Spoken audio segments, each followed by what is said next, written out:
तो नमस्कार दोस्तों। कल राजनीति विज्ञान का पेपर हुआ था एनसी वालों का, नॉन कॉलेजिएट सेमेस्टर फर्स्ट। अब इसमें जो प्रश्न आए थे ना, आप ये मान के चलो कि मैं जो जो बताऊंगा रेगुलर वालों के लिए वो आप तैयार कर लेना। तो पहले 10% 2-2 नंबर के, ये 20 अंक का हो गया। दूसरे 5 ऑप्शन वाले आएंगे, एक विकल्प होगा, आप चाहे अथवा वाला कर दो या ऊपर वाला कर दो। 5 प्रश्न करने हैं, वो 8-8 नंबर के होंगे, 40 के ये हो गए। और यूनिट सी में 5 प्रश्न आएंगे, जिसमें से कोई आपको 3 करने हैं, 20-20 नंबर के। तो इस हिसाब से आपका पेपर होगा 120 का और 30 नंबर सेशनल। तो ये पेपर है 150 का, 150 का ये और 150 का सेकेंड। फर्स्ट पेपर है, पेपर का नाम राजनीति विज्ञान के मूल आधार है। इसमें पहला प्रश्न आया था, ये जो छोटे प्रश्न है ना 10, उसमें आया था आधुनिक राजनीति विज्ञान है शक्ति का देन, राजनीतिक व्यवस्था का देन, निर्णय प्रक्रिया का देन। तो इसमें होगा ये सभी।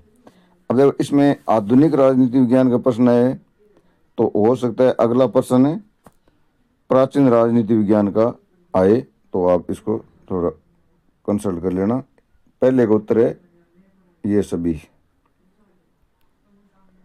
दूसरा प्रश्न है राज्य की उत्पत्ति का ईश्वरीय वरदान है, ये इसके समर्थक कौन है? तो ये है देवी सिद्धांत वाले। सामाजिक समझौता सिद्धांत के 3 है, होब्स, लॉक, रूसो। इन्होंने कहा कि पहले समाज बना फिर राज्य बना।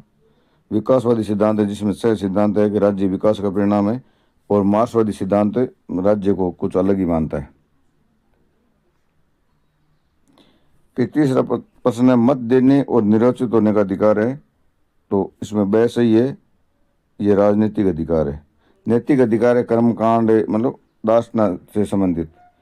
सामाजिक अधिकार है समाज में सुधार वाले अधिकार, और आर्थिक अधिकार है आर्थिक गतिविधियों से संबंधित। इसका उत्तर होगा राजनीतिक अधिकार। फिर अगला प्रश्न है निम्न में से कौन सी विशेषता अध्यक्षीय व्यवस्था की है? तो इसका ब उत्तर सही होगा, शक्ति पृथक्करण है इसका। बहुमत दल का शासन है, संसदीय भी होता है अध्यक्षीय भी होता है। और स में है सामूहिक उत्तरदायित्व, तो सामूहिक उत्तरदायित्व है संसदीय शासन होता है, अध्यक्षीय शासन का नहीं होता। तो इसमें वह शक्ति पृथक्करण आपका सही हो जाएगा। फिर अगला प्रश्न है शक्ति पृथक्करण सिद्धांत के प्रणेता, तो इसका द सही है, मोंटेस्क्यू थे। फिर इसमें राजनीति विज्ञान में उत्तर व्यवहारवादी क्रांति प्रारंभ हुई, तो इसका उत्तर होगा 1971। संप्रभुता, इसमें कोष्टक में ये जो खाली स्थान इसमें पढ़ना है, राज्य का अनिवार्य लक्षण है। सत्ता के प्रकार, तो इसमें सत्ता के 3 प्रकार है। फिर 9वां प्रश्न है डेमोक्रेसी शब्द ग्रीक भाषा के डेमोस, DEMOS, ये इसको याद कर लेना, हो सकता है आपके भी आ जाए और शायद आ भी जाएगा रेगुलर वालों के लिए। DEMOS डेमोस एवं क्रेटिया KRATIA शब्दों से बना है। और कार्यपालिका प्रकार है, तो कार्यपालिका के 2 प्रकार होते हैं, स्थायी कार्यपालिका और अस्थायी कार्यपालिका। अस्थायी कार्यपालिका राजनीतिक कार्यपालिका होती है, स्थायी कार्यपालिका नौकरशाही होती है। अब खंड ब राजनीति विज्ञान के परंपरागत उपागम की विशेषताएं बताइए।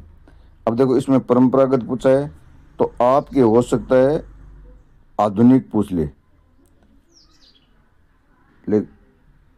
दूसरा है राजनीति विज्ञान और इतिहास में परस्पर अंतर निर्भरता को स्पष्ट कीजिए। इन दोनों में से एक करना है, एक प्रश्न है 8 नंबर का।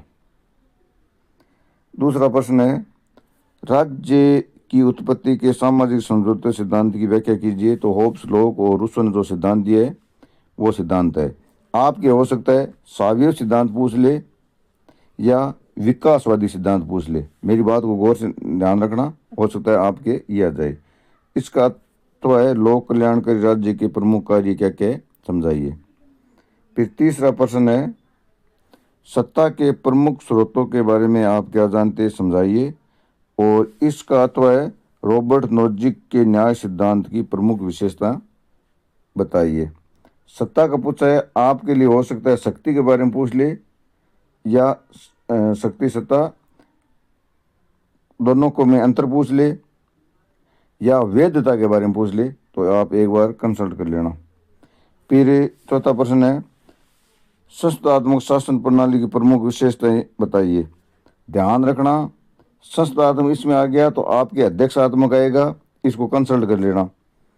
और दूसरा है, एकात्मक और संघात्मक शासन में अंतर, तो इसकी जगह आ सकता है संस्थात्मक शासन और अध्यक्षात्मक शासन में अंतर। फिर पांचवा प्रश्न है, सुशासन के प्रमुख लक्षणों की विवेचना कीजिए।